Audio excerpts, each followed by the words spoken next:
Then to shoot it, remember our powder's right down here in the barrel. Mm-hmm. You'll see a hole in there. You can look close. See the hole? Look close. Oh yeah. See that hole in the barrel? Mm-hmm. So if I can get a spark from this pan into that barrel, I can fire it. Mm. So basically that's how it's going to work. I take some fine powder. Mm-hmm. Here's my primer. Now, do you use 2 different types of powder? Well, yeah, I'll show you the difference between the size here in a second. But there's a coarse powder in the barrel. This is a real fine powder for the primer. Mm-hmm. So I'm going to throw it in here. Maybe. Okay, yeah, you can see it. Mm-hmm. See how it's a nice fine powder? Oh, there? wow. Real fine. Yep, real fine powder for my primer. It's called the frizzen. It's called the frizzen. See that spring holding it tight?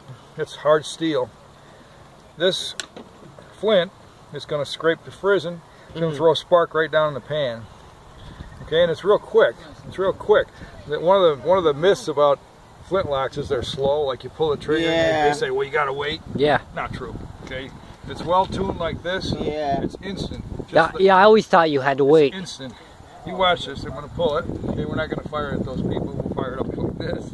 Uh-huh. But this spark will go off here. Ooh. See that?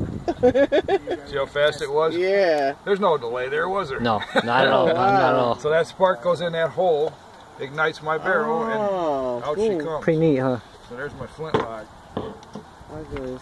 These guns are cap locks, it's called, because instead of fine powder, we're going to use a cap to ignite the. There's still a hole into the barrel here. And you don't need a piece of flint like that? Right. We can put a cap on here.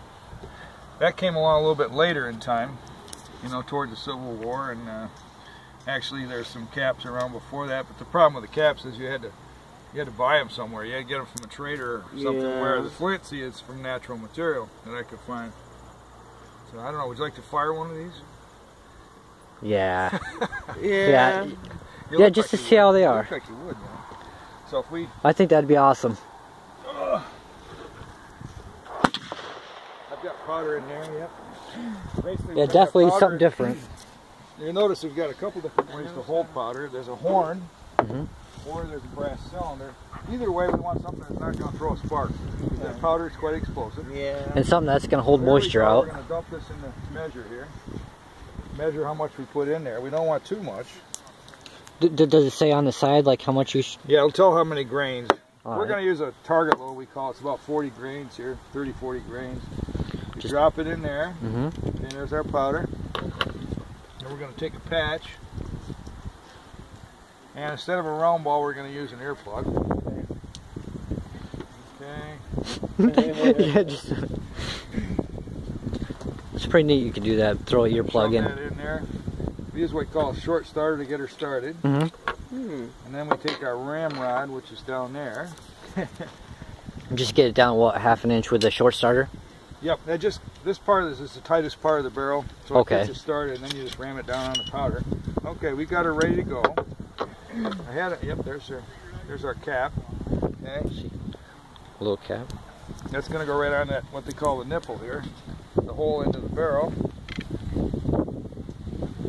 Okay, come on over and we'll give you a pair of glasses and a. Let's see, I had those out. I don't know where they went. Here. You want to say anything? No. Vicky, she's going to shoot a muzzleloader for the first time.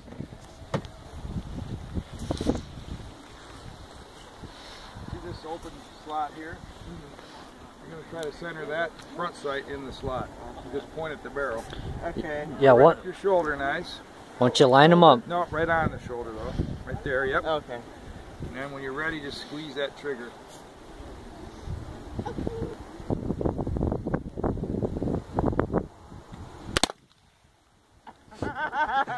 That's kind of cool, wasn't it? Easy, huh? Yeah.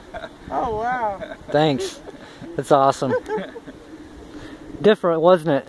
See it smash that nipple there. Yep, and you can't reuse the nipples again, right? Right. Yeah, that was the problem with the caps, is you had to have a big supply of them. Yeah. So a lot of guys stuck with those flints until almost 1900. You know, they went right through the Civil War even with the flints.